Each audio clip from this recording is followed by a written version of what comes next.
Pernah nggak sih kamu ngerasa kayak lagi diawasin pas lagi online? Kita semua kan ninggalin jejak di dunia maya. Tapi pernah kepikiran nggak sedalam apa sih jejak itu? Dan siapa aja yang bisa ngikutinnya? Hari ini kita bakal menjelajahi dunia anonimitas digital. Yuk kita bedah bareng-bareng.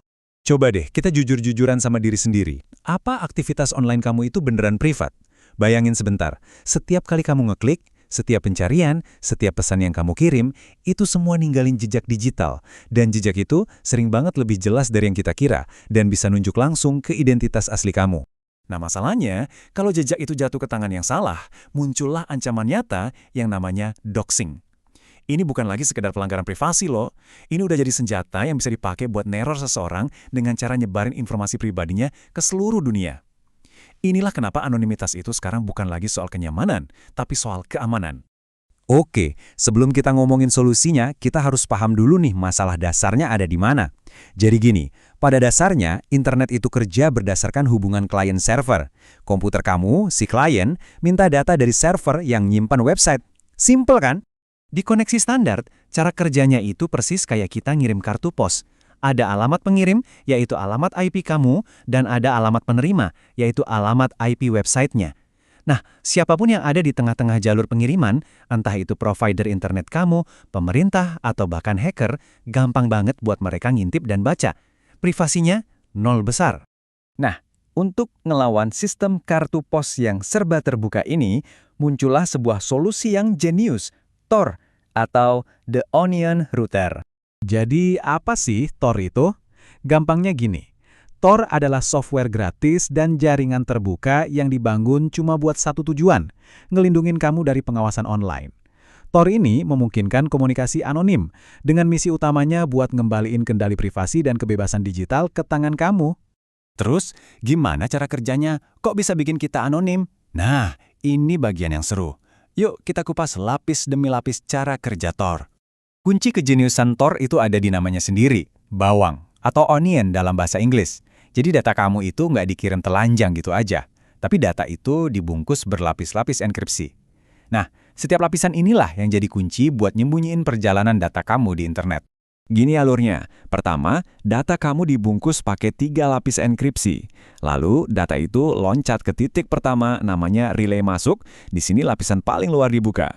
Terus dilempar lagi ke relay tengah, di mana lapisan kedua dibuka. Dan di loncatan terakhir, data itu nyampe di relay keluar, yang ngebuka lapisan terdalam sebelum data kamu akhirnya sampai ke tujuan.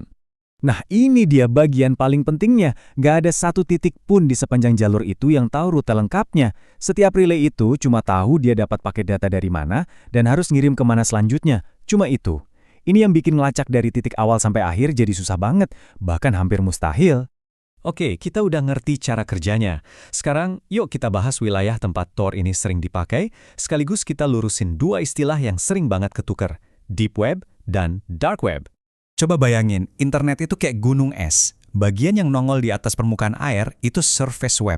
Nah, di bawahnya ada bagian raksasa yang nggak kelihatan. Itu namanya deep web. Semua hal yang nggak bisa dicari di Google, kayak isi email kamu atau database perusahaan. Ini legal dan biasa banget. Nah, di bagian paling dalam, paling gelap dari deep web inilah ada yang namanya dark web.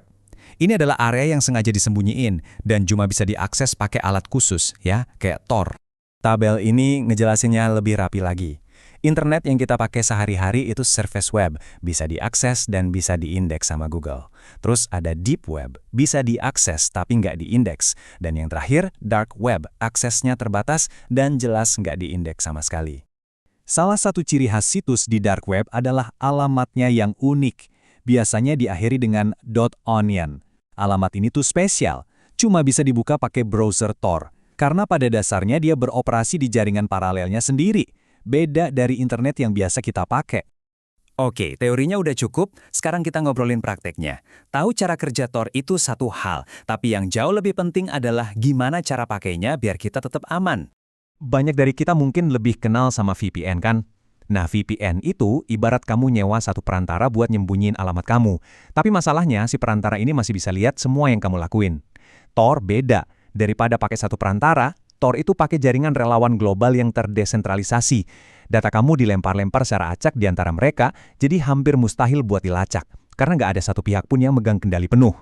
Terakhir, ini beberapa aturan emas saat pakai Tor. Jangan pernah ubah ukuran jendela browser, itu bisa jadi sidik jari digital yang unik buat kamu. Matikan JavaScript buat keamanan maksimal, karena ini celah yang sering dimanfaatin buat ngebocorin identitas. Dan yang paling dasar, jangan pernah campur aduk identitas asli kamu. Jangan pakai nama, foto, atau password yang sama dengan yang kamu pakai di internet biasa. Semua ini membawa kita ke sebuah pemikiran akhir. Anonimitas itu kan alat yang kuat banget ya. Di satu sisi, dia bisa ngelindungin aktivis dan jurnalis, tapi di sisi lain juga bisa nyembunyiin aktivitas ilegal. Jadi pertanyaannya sekarang bukan lagi perlu atau enggak kita punya alat ini, tapi lebih ke gimana kita milih buat menggunakannya secara bertanggung jawab.